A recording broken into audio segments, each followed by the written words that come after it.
श्रीगणेशाय नमः।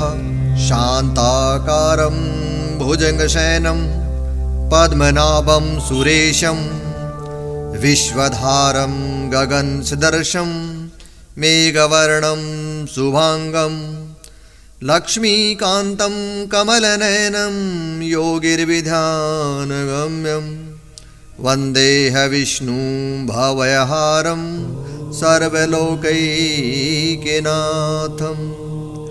बोलिए श्री सत्यनारायण भगवान की जय।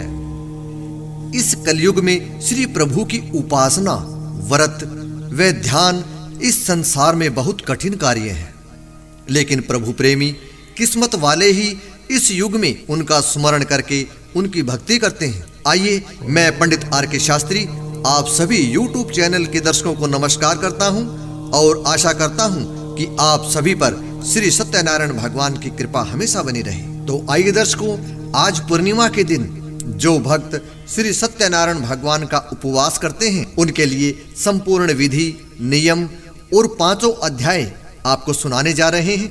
ध्यान से सुनिए। सबसे पहले व्रत क्यों करना चाहिए? जी हाँ दर्शकों, अपने जीवन के अंदर सभी गृहस्थी को श्री सत्यनारायण भगवान का व्रत अवश्य करना चाहिए। इस व्रत को करने से धन वैभव, सुख शांति, संतान एवं मोक्ष की प्राप्ति होती है। इस व्रत के करने से कहते हैं कि पूर्व जन्मों के पापों का भी नाश होता है। यह व्रत कब से शुरू करें? जी हाँ, यह व्रत कार्तिक मास के शुक्ल पक्ष की पूर्णिमा से ही शुरू करें, आपको श्रेष्ठ फल प्राप्त होगा। यह एक पौराणिक सत्य कथा है।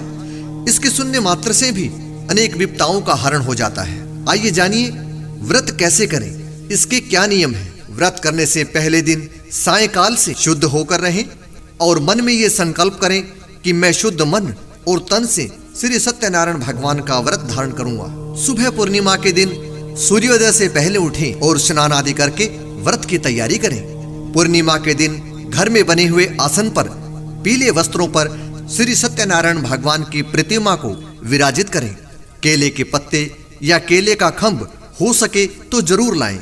गेहूं के आटे को भूनकर उसमें मेवा व मीठा आदि मिलाकर प्रसाद तैयार करें। भगवान के भोग के लिए चरणामृत अवश्य बनाएं। देसी घी का दीपक जलाएं। भगवान के सामने नारियल, कलश, केले, धूप, पीला चंदन, तिलक के लिए पीतांबर, कपूर आरती के लिए तुलसी दल, पीले फूल, चावल, मोली, दक्षिणा इत्यादि सभी सामग्री तैयार करें और फिर सभी परिवार के सदस्य शांत भाव से कथा सुने और समापन होने के पश्चात प्रसाद ग्रहण अवश्य करें। ऐसा करने से श्री सत्यनारायण भगवान बड़े प्रसन्न होते हैं। तो आइए कथा शुरू करते हैं। एक समय की बात है, शौनकादि 88,000 ऋषियों ने नेमि सारण्य में सूत जी सहित श्री व्यास जी से पूछने लगे कि हे मुनि, मानव कल्याण के लिए इस धरती पर जो सबका हित कर सके ऐसा व्रत या तप कोई भी हो, हम आपसे सुनने की इच्छा रखते हैं। यह सुनकर व्यास जी कहने लगे, एक समय नारद जी ने जन कल्याण हेतु भगवान श्री विष्णु जी से यही प्रश्न पूछा था, तो श्री नारायण भगवान ने इस व्रत के बारे में बताया। सो यह कथा आप सभी ध्यान से सुने। ब्रह्मर्षि नारद मानव के कल्याण की इच्छा से विभिन्न लोकों का भ्रमण करते हुए पृथ्वी लोक में पहुंचे।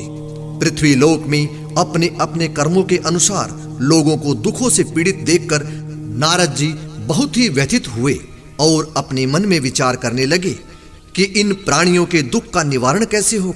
जब कोई उपाय न सोच सके तो तीनों लोकों के स्वामी श्री विष्णु भगवान के सामने उपस्थित हुए। वहां नारद जी ने श्वेत वर्ण और 4 भुजाओं वाले शंख, चक्र, गदा और पद्म से सुसज्जित देवों के देव विष्णु भगवान की स्तुति करते हुए कहा, हे नारायण, आप सर्वशक्तिमान व सृष्टि के पालन करता है। मनुष्य का मन और वाणी भी आपके गुणों का वर्णन नहीं कर सकती। आप सर्वश्रेष्ठ और सर्वोपरि हैं। आपका कोई आदि, मध्य और अंत नहीं है। आप सृष्टि के कण कण में विद्यमान हैं। अपने भक्तों की मंगल कामनाएं पूरी करने वाले हैं। मैं आपको सत सत नमस्कार करता हूँ। नारद जी की इस प्रकार की स्तुति सुनकर भगवान विष्णु मुस्कुराते हुए बोले, हे मुनिवर, कृपया निसंकोच होकर अपने आने का कारण बताइए। तब नारद जी ने कहा, पृथ्वी लोक पर जन्म लेने वाले मानव अपने अपने कर्मों के अनुसार विभिन्न योनियों में रहते हुए अनेक दुखों से पीड़ित हो रहे हैं।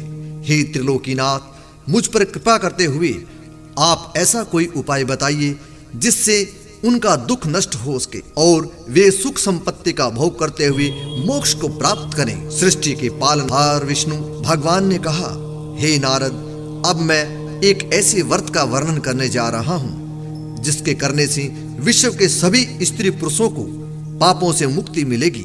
निर्धनता नष्ट होने से मनुष्य सुख संपत्ति के समुद्र में तैरता हुआ आनंद पूर्वक जीवन यापन करेगा। श्री सत्यनारायण भगवान के इस व्रत को करने से सब मनोकामनाएं पूरी होंगी।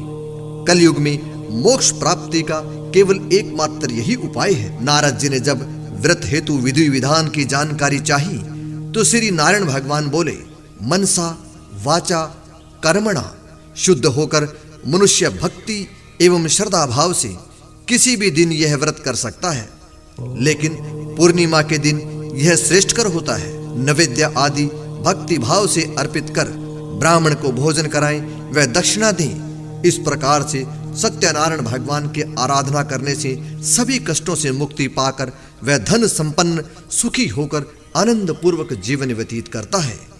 बोलिए सत्यनारायण भगवान की जय। दूसरे अध्याय में श्री सुत जी बोले, हे ऋषि मुनियों, अब मैं आपको उस ब्राह्मण की कथा सुनाता हूं जो अत्यंत निर्धन था और जिसने श्री सत्यनारायण भगवान का सबसे पहले व्रत किया। श्री सत्यनारायण भगवान का व्रत करने से उस ब्राह्मण की निर्धनता दूर होने के साथ साथ उसको सभी प्रकार की खुशियां एवं उसके कष्टों का निवारण हुआ था। प्राचीन समय में एक निर्धन ब्राह्मण देवों की प्रिय नगरी काशी में रहता था। भिक्षा मांगकर वह किसी तरह अपना जीवन यापन कर रहा था। ब्राह्मण की दुर्दशा देखकर ब्राह्मणों से प्रेम करने वाले श्री सत्यनारायण भगवान एक दिन बूढ़े व्यक्ति का रूप धारण करके उसके पास आकर आदर से पूछा, हे ब्राह्मण देवता, तुम इस तरह घर घर भिक्षा मांगकर अनेक कष्टों को सहन करते हुए कैसे जीवन यापन कर रहे हो? दरिद्र ब्राह्मण ने कहा, हे मित्र, आय का कोई साधन न होने के कारण मैं भिक्षा मांगकर अपना जीवन यापन कर रहा हूँ। यदि आप मेरी निर्धनता को दूर कर सकते हैं तो कोई उपाय बताइए। निर्धन ब्राह्मण की बात सुनकर बूढ़े व्यक्ति ने कहा, हे मित्र, श्री सत्यनारायण भगवान का व्रत करने से सभी कष्टों का निवारण हो जाएगा। श्री सत्यनारायण भगवान की पूजा आराधना करने से तुम्हारी सभी मनोकामनाएं पूरी होंगी और तुम्हारे घर में धन संपत्ति की वर्षा होगी। ब्राह्मण को व्रत करने की विधि बताकर सत्यनारायण भगवान वहां से आगे की ओर चल दिए और कुछ दूर चलकर अंतर्ध्यान हो गए। निर्धन ब्राह्मण ने बूढ़े व्यक्ति द्वारा बताए गए व्रत को करने का निश्चय किया। उस रात उसे नींद नहीं आई। वह व्रत करने के बारे में सोचता ही रहा और रात भर श्री सत्यनारायण भगवान का स्मरण करता रहा। प्रातःकाल उठकर सत्यनारायण भगवान का व्रत करने का निश्चय करता हुआ वह निर्धन ब्राह्मण भिक्षा मांगने के लिए निकल पड़ा। उस दिन ब्राह्मण को भिक्षा में बहुत धन मिला। घर लौटकर उसने अपने आसपास के लोगों के साथ श्री सत्यनारायण भगवान की पूजा करने व उसे व्रत कथा सुनाने के बाद सभी को प्रसाद देकर वह स्वयं भी प्रसाद ग्रहण किया। कुछ 6 दिनों में ब्राह्मण की निर्धनता दूर हो गई। उसके घर में धन धान्य की वर्षा होने लगी। अब ब्राह्मण ने हर महीने श्री सत्यनारायण भगवान का व्रत करने का निश्चय किया। हे श्रेष्ठ मुनियों, अब मैं आपको उन लोगों की कथा सुनाता हूँ जिन्होंने उस ब्राह्मण से श्री सत्यनारायण भगवान की व्रत कथा सुनकर यह व्रत किया और उनके सभी कष्ट दूर हुए। वह धन संपत्ति से संपन्न उस ब्राह्मण ने हर महीने नियमित रूप से व्रत करते हुए जब अगले महीने श्री सत्यनारायण भगवान का व्रत किया तो उस व्रत के समय बंधु बांधव मित्र सम्मिलित हुए। उसी समय जंगल में लकड़ियां काटकर बेचने वाला एक बूढ़ा लकड़हारा वहां से गुजरा। उसे बड़ी तीव्र प्यास लग रही थी। जल पीने की इच्छा से वह बूढ़े लकड़हारे ने लकड़ियों के गट्ठर को जमीन पर रखा और घर के आंगन में पहुंचकर उस ब्राह्मण से पूछा, हे ब्राह्मण देवता, आप किसका पूजन कर रहे हैं और इस व्रत को करने से क्या लाभ होता है? कृपा करके मुझे सब बातें बताइए। बूढ़े लकड़हारे की बातें सुनकर उस ब्राह्मण ने कहा, मैं अपने बंधु बांधवों सहित परिचितों एवं मित्रगणों सहित सत्यनारायण भगवान की पूजा कर रहा हूँ और इस व्रत को करने से श्री सत्यनारायण भगवान की अनुकंपा से निर्धनता नष्ट होती है और संसार के दुखों से मुक्ति मिलती है। ब्राह्मण के श्री वचन सुनकर श्री सत्यनारायण भगवान के व्रत का वर्णन सुनकर बूढ़ा लकड़हारा बहुत प्रसन्न हुआ। और हम मन ही मन सत्यनारायण भगवान का व्रत करने का निश्चय किया। चलते हुए लकड़हारे ने मन में सोचा, आज लकड़ियां बेचने से जो धन मिलेगा उस धन से मैं श्री सत्यनारायण भगवान की पूजा करूंगा। ऐसा विचार करने से उस दिन लकड़हारे को लकड़ियों में अधिक रुपए मिले और लकड़हारे के उन रुपयों से केले, घी, दूध, दही, गेहूं का आटा और शक्कर खरीदकर घर लौटकर लकड़हारे ने देवों की प्रिय काशी नगरी में श्री सत्यनारायण भगवान की पूजा की। उस दिन से उसके परिवार के आसपास वह लोग सभी सम्मिलित हुए। श्री सत्यनारायण भगवान की पूजा और व्रत सुनने के बाद लकड़हारे ने प्रसाद बांटकर स्वयं भी प्रसाद ग्रहण किया। सत्यनारायण भगवान की अनुकंपा से लकड़हारे के घर में धन धान्य की वर्षा होने लगी। उसकी निर्धनता दूर हो गई। श्री सत्यनारायण भगवान की पूजा करते हुए वह लकड़हारा आनंद पूर्वक जीवन यापन करता हुआ अंत में मोक्ष को प्राप्त कर बैकुंठ धाम को गया। श्री सुत जी बोले, हे ऋषि मुनियों, तीसरे अध्याय में मैं आपको आगे की कथा सुनाता हूँ। प्राचीन समय में कनकपुर में उल्कामुख नामक एक बुद्धिमान तथा सत्यवादी राजा राज्य करता था। वह प्रतिदिन मंदिर में जाकर श्री सत्यनारायण भगवान की पूजा करता और निर्धनों को खूब अन्न, वस्त्र और धन दान करता था। उसकी पत्नी सुभद्रा बहुत ही सुशील थी। वे दोनों हर महीने श्री सत्यनारायण भगवान का व्रत करते थे और श्री सत्यनारायण भगवान की अनुकंपा से उनके महल में धन संपत्ति के भंडार भरे थे। उनकी सारी प्रजा बहुत आनंद से जीवन यापन कर रही थी। एक बार राजा और रानी बहुत से लोगों के साथ जब भद्रशिला नदी के किनारे श्री सत्यनारायण भगवान की पूजा कर रहे थे तो नदी के किनारे एक बड़ी नौका आकर ठहरी। उस नाव में एक धनी व्यापारी यात्रा कर रहा था। वह बहुत सा धन कमाकर अपने नगर को लौट रहा था। उसका सारा धन उस नाव में रखा हुआ था। नाव से उतरकर व्यापारी राजा के समीप पहुंचा। राजा को पूजा करते देख उसने पूछा, हे राजन, आप इन लोगों के साथ मिलकर किसकी पूजा कर रहे हैं? इस पूजा करने से मनुष्य को क्या मिलता है?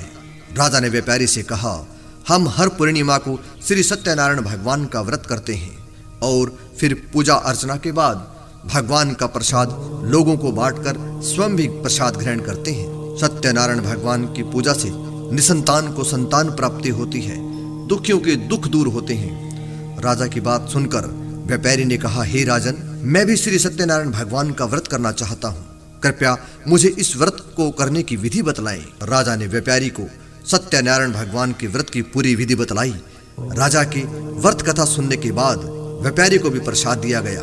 श्री सत्यनारायण भगवान का स्मरण करते हुए व्यापारी ने प्रसाद ग्रहण किया और वापस लौटकर अपनी पत्नी लीलावती से कहा, हमारी कोई संतान नहीं है। कनकपुर के राजा उल्कामुख ने मुझे बताया है कि श्री सत्यनारायण भगवान का व्रत करने से, उनकी कथा सुनने से सभी मनोकामनाएं पूर्ण होती है।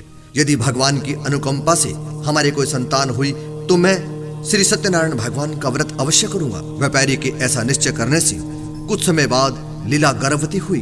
10वें महीने में उसने एक सुंदर कन्या को जन्म दिया। व्यापारी ने पुत्री के जन्मदिन पर बहुत खुशियां मनाई, लेकिन सत्यनारायण भगवान का व्रत नहीं किया। जब उसकी पत्नी लीलावती ने अपने पति से श्री सत्यनारायण भगवान का व्रत करने के लिए कहा तो वह बोला, अभी क्या जल्दी है, मैं इधर व्यापार में बहुत व्यस्त हूँ, मुझे अभी फुर्सत नहीं है। जब अपनी बेटी बड़ी हो जाएगी और इसका विवाह करूंगा तो मैं अवश्य सत्यनारायण भगवान का व्रत करूंगा। व्यापारी की कन्या कलावती शुक्ल पक्ष के चंद्रमा की तरह तेजी से बड़ी होने लगी। पलक झपकते ही 16 वर्ष बीत गए। एक दिन व्यापारी ने बहुत सा धन कमाकर अपने घर लौटे। जब अपनी बेटी और सहेलियों के साथ उपवन में उसे घूमते हुए देखा तो उसके विवाह की चिंता होने लगी। व्यापारी ने कलावती के लिए सुयोग्य वर ढूंढने के लिए अपने सेवकों को दूर दूर से नगरों में भेजा। व्यापारी के सेवक कंचनपुर नगर में पहुंचे। उस नगर में उन्होंने एक वणिक पुत्र को देखा। वणिक का बेटा अत्यंत सुंदर और गुणवान था। सेवकों ने वापस आकर व्यापारी को उस वणिक के बेटे के बारे में बतलाया। व्यापारी उस सुंदर लड़के को देखकर बहुत प्रसन्न हुआ और कलावती का विवाह बड़ी धूमधाम से उसके साथ कर दिया। दहेज में उसने वणिक पुत्र को बहुत सा धन दिया। कलावती का विवाह भी हो गया, लेकिन व्यापारी ने श्री सत्यनारायण भगवान का व्रत नहीं किया।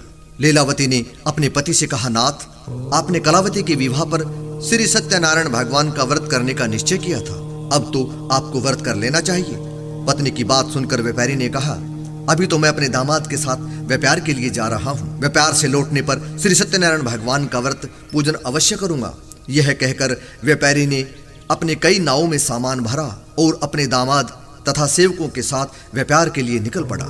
उस व्यापारी द्वारा बार बार व्रत करने का निश्चय करके और फिर उसे न करने से श्री सत्यनारायण भगवान अत्यंत क्रोधित हो गए और व्यापारी को दंड देने का निश्चय किया। व्यापारी अपने दामाद के साथ रत्नासारपुर में पहुंचकर व्यापार करने लगा। एक दिन कुछ चोर महल में चोरी करके भाग रहे थे। सैनिक उसका पीछा कर रहे थे। भागते हुए चोरों ने सैनिकों से बचने के लिए चोरी का धन अवसर पाकर व्यापारी की नाव में छिपा दिया। खाली हाथ चोर आराम से भाग गए। चोरों का पीछा करते हुए सैनिक व्यापारी के पास पहुंचे। उन्होंने व्यापारी की नाव की तलाशी ली तो राजा का चोरी का सारा धन उसमें मिल गया। तब सैनिकों ने व्यापारी और उसके दामाद को बंदी बनाकर राजा के पास ले गए। राजा ने उन दोनों को बंदी गृह में डाल दिया और उनका सारा धन ले लिया। श्री सत्यनारायण भगवान के प्रकोप से उधर लीलावती पर मुसीबतों का पहाड़ टूट पड़ा। घर में चोरी हो गई। चोर सारा धन चुरा कर ले गए। घर में खाने के लिए कुछ भी नहीं बचा। भूख प्यास से व्याकुल होकर व्यापारी की बेटी कलावती एक ब्राह्मण के घर गई। उस ब्राह्मण के घर श्री सत्यनारायण भगवान की व्रत कथा हो रही थी। उसने भी वहां बैठकर व्रत कथा सुनी और प्रसाद लिया। घर लौटकर कलावती ने अपनी मां लीलावती को सारी बात बताई। कलावती से श्री सत्यनारायण भगवान की व्रत कथा की बात सुनकर लीलावती ने व्रत करने का निश्चय किया। अगले ही दिन लीलावती ने अपने परिवार और आसपास के लोगों के साथ श्री भगवान सत्यनारायण की पूजा की। पूजा के बाद सबको प्रसाद बांटकर स्वयं भी प्रसाद ग्रहण किया। लीलावती ने अपने पति और दामाद के घर लौट आने की मनोकामना भगवान से व्रत के रूप में मांगा। लीलावती के विधि पूर्वक व्रत करने और प्रसाद ग्रहण करने से श्री सत्यनारायण भगवान प्रसन्न होकर उसकी मनोकामना पूरी की। भगवान ने राजा चंद्रकेतु को स्वप्न में दर्शन देकर राजन से कहा, हे राजन, व्यापारी और उसका दामाद बिल्कुल निर्दोष है। सुबह उठते ही उन दोनों को आप मुक्त कर दो और उनका सारा धन वापस लौटा दो। यदि आपने ऐसा नहीं किया तो आपका सारा वैभव नष्ट हो जाएगा। इतना कहकर श्री सत्यनारायण भगवान अंतर्ध्यान हो गए। प्रातःकाल होते ही राजा चंद्रकेतु ने अपने मंत्रियों और राज ज्योतिषी को रात के सोपन की बात पूर्णतया बताई तो सबने व्यापारी और दामाद को छोड़ देने के लिए कहा। राजा चंद्रकेतु ने तुरंत उस व्यापारी और उसके दामाद को छोड़ दिया और उसका सारा धन वापस कर दिया। इस प्रकार श्री सत्यनारायण भगवान की अनुकंपा से व्यापारी और दामाद दोनों खुशी खुशी अपने नगर की ओर चल दिए। बोली सत्यनारायण भगवान की जय। अब चतुर्थ अध्याय में श्री सुत जी बोले, हे ऋषियों सुनो, उस व्यापारी ने अपने दामाद के साथ शुभ मुहूर्त में नाव द्वारा रत्नासारपुर के गांव से प्रस्थान किया और लंबी यात्रा करने के बाद व्यापारी ने एक नगर के किनारे नाव को रोककर भोजन किया। फिर दोनों ने विश्राम किया। तभी श्री सत्यनारायण भगवान वहां साधु का रूप धारण करके व्यापारी के पास पहुंचे और पूछा, हे वणिक, तेरी नाव में क्या सामान लदा हुआ है? व्यापारी ने मन ही मन सोचा, यह साधु अवश्य ही कुछ मांगने की इच्छा से सामान के बारे में पूछ रहा है। यह सोचकर व्यापारी ने झूठ बोला, हे दंडी स्वामी, मेरी नाव में तो बेल और पत्र भरे हुए हैं। व्यापारी के झूठे वचन सुनकर सत्यनारायण भगवान क्रोधित हो गए। उन्होंने कहा, हे वैश्य, जो तुमने कहा है वही सत्य होगा। इतना कहकर दंडी साधु रूपधारी सत्यनारायण भगवान कुछ दूर जाकर अंतर्ध्यान हो गए। उधर व्यापारी दंडी साधु को वहां से खाली हाथ लौटाकर बड़ा प्रसन्न हुआ। लेकिन जब व्यापारी ने अपनी नाव में बेल और पत्र भरे हुए देखे तो वह जोर जोर से विलाप करने लगा और मन ही मन अपने झूठ बोलने पर प्रायश्चित करने लगा। रोते रोते व्यापारी मूर्छित हो गया। कुछ देर बाद जब उसकी मूर्छा नष्ट हुई तो वह विलाप करने लगा। तभी उसके दामाद ने उससे कहा, आप इतना दुखी मत होइए, यह सब उस दंडी साधु के शाप के कारण हुआ है। अतः वही दंडी साधु महाराज हमें इस विपत्ति से छुटकारा दिला सकते हैं। दामाद के वचन सुनकर व्यापारी दंडी साधु की तलाश में चल दिया और कुछ देर ढूंढने पर एक वृक्ष के नीचे दंडी साधु के रूप में श्री सत्यनारायण भगवान उन्हें मिल गए। व्यापारी ने दंडी साधु के चरणों में गिरकर झूठ बोलने की क्षमा मांगी। दंडी साधु स्वरूप श्री सत्यनारायण भगवान बोले, हे वणिक पुत्र, तेरे बार बार झूठ बोलने के कारण ही मैंने तुम्हें यह दंड दिया है। तुमने बार बार सत्यनारायण भगवान से वादा करके उसकी व्रत पूजा न करने पर तुम्हें यह सजा मिली है। व्यापारी ने हाथ जोड़कर कहा, हे भगवान, आप तो दिन दुखियों के कष्ट दूर करने वाले हैं, सबकी मनोकामनाएं पूरी करते हैं, मेरी इस गलती को भी क्षमा करें। आपके स्वरूप को तो ब्रह्मा भी नहीं जान सकते, फिर भला मैं अज्ञानी कैसे जान सकता हूँ। अब व्यापारी को सब समझ आ गया था। अब मैं जीवन में कभी झूठ नहीं बोलूंगा, ऐसा व्यापारी बोलने लगा। सदैव श्री सत्यनारायण भगवान का व्रत और पूजन किया करूंगा, आप मुझ पर अनुकंपा करें। व्यापारी की क्षमा याचना सुनकर दंडी साधु ने उसे क्षमा कर दिया। उसी समय व्यापारी की नाव में जो भरे हुए बेल पत्र थे वो धन धान्य में परिवर्तित हो गए। व्यापारी ने अपने सेवकों के साथ अगले दिन श्री सत्यनारायण भगवान का व्रत करके और उनकी पूजा की। सबको प्रसाद वितरित करके स्वयं भी प्रसाद ग्रहण किया। उसके बाद व्यापारी ने अपने नगर की ओर प्रस्थान किया। अपने नगर में पहुंचकर व्यापारी ने एक सेवक को अपने घर भेजा। सेवक के उसके घर पहुंचकर लीलावती को सूचित किया। उस समय लीलावती और कलावती दोनों ही श्री सत्यनारायण भगवान की पूजा कर रही थी। पति और दामाद के लौट आने का समाचार सुनकर लीलावती ने पूजा पूरी करके प्रसाद ग्रहण करके कलावती से कहा, बेटी, मैं नदी के किनारे जा रही हूँ, तू अपना घर का काम पूरा करके आना। कहकर लीलावती नदी की ओर चल पड़ी, परंतु कलावती पति से मिलने की खुशी प्रसाद ग्रहण किए बिना ही घर से निकलकर नदी के किनारे जा पहुंची। उसके प्रसाद ग्रहण न करने के कारण भगवान क्रोधित हो उठे और उन्होंने व्यापारी की नाव को नदी में डुबो दिया। अपने पति को वहां न देखकर कलावती ने जोर जोर से रोना शुरू कर दिया। तब व्यापारी ने कहा, पुत्री, अवश्य ही तुझसे कोई भूल हुई है, उसी भूल के कारण श्री सत्यनारायण भगवान ने तुझे यह दंड दिया है।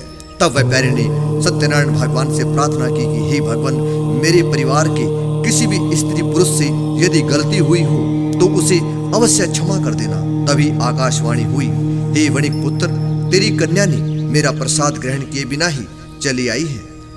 यदि अब वह घर जाकर प्रसाद ग्रहण करके वापस आए तो उसे पति के दर्शन होंगे और डूबी हुई नावें जल से ऊपर आ सकेंगे। कलावती ने वैसा ही किया।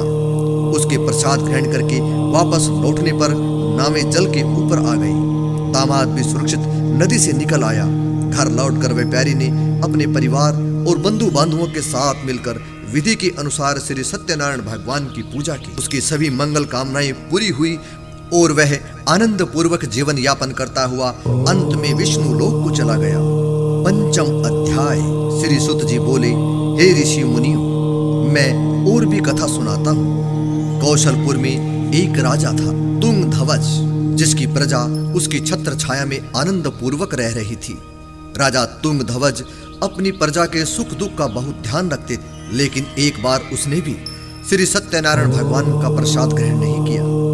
तब सभी को चिंताओं से मुक्त करके, धन संपत्ति से भंडार भर के, प्राणियों को जीवन के सभी सुख देने वाले श्री सत्यनारायण भगवान ने राजा को प्रसाद न ग्रहण करने का दंड दिया।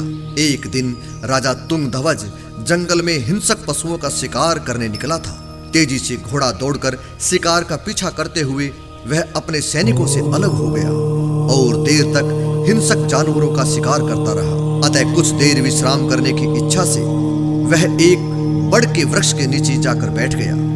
समीप ही कुछ चरवाहे श्री सत्यनारायण भगवान की पूजा कर रहे थे। राजा ने उनके पास से गुजरते हुए श्री सत्यनारायण भगवान को नमस्कार नहीं किया। चरवाहों ने राजा को पूजा के बाद प्रसाद दिया तो राजा ने उन्हें छोटे लोग समझकर प्रसाद ग्रहण नहीं किया और घोड़े पर सवार होकर अपने नगर की ओर चल दिया। राजा जब नगर में पहुंचा तो देखा कि उसका सारा वैभव और धन संपत्ति नष्ट हो गया है। श्री सत्यनारायण भगवान के देव के प्रकोप से राजा निर्धन हो गया। तब राज ज्योतिषियों ने कहा, हे राजन, आपसे अवश्य ही कोई भूल हुई है। अगर आप इस भूल का प्रायश्चित कर लें तो सब कुछ पहले जैसे हो जाएगा।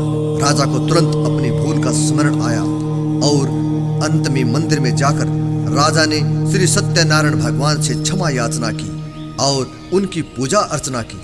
पूजा के बाद प्रसाद ग्रहण करके श्री सत्यनारायण भगवान की अनुकंपा से चमत्कार हुआ। राजा का खोया हुआ वैभव पुनः लौट आया और श्री सत्यनारायण भगवान की अनुकंपा से जीवन के सभी सुखों का भोग करते हुए अंत में राजा तुंगध्वज बैकुंठ धाम को गए और मोक्ष को प्राप्त किया। श्री भगवान के व्रत पूजन को जो मनुष्य करता है उसकी सभी दुख चिंताएं नष्ट हो जाती हैं और उसके घर में धन धान्य के भंडार भरे रहते हैं। निसंतानों को संतान प्राप्ति होती है और सभी मनोकामनाओं को प्राप्त कर मनुष्य अंत में मोक्ष को प्राप्त कर सीधे बैकुंठ धाम को जाता है। श्री सुत जी ने कुछ पल रुक कर कहा, हे श्रेष्ठ मुनियों, श्री सत्यनारायण भगवान के व्रत को पूर्व जन्म में जिन लोगों ने किया उसे ध्यान से सुनो।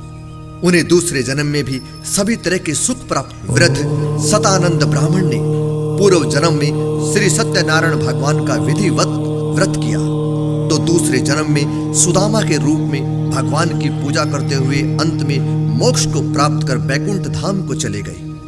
उल्का मुख राजा अगले जन्म में राजा दशरथ के रूप में मोक्ष प्राप्त करके बैकुंठ को गए और वह प्यारी ने मोर ध्वज के रूप में जन्म लिया और अपने पुत्र को आरे से चीरकर भगवान की अनुकंपा से बैकुंठ को प्राप्त किया।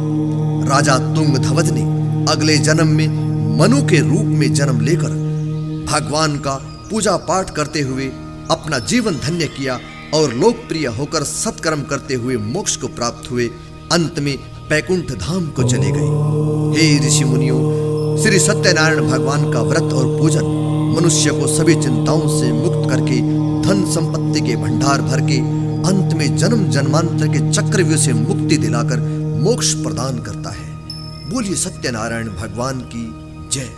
और कथा समापन होने पर भगवान को चरणामृत एवं आटे से भुने हुए कसार का भोग लगाकर केले का प्रसाद अर्पण करके सभी भगवान का धन्यवाद करें, प्रणाम करें और आरती पूजन करके उसे पूर्ण रूप दें।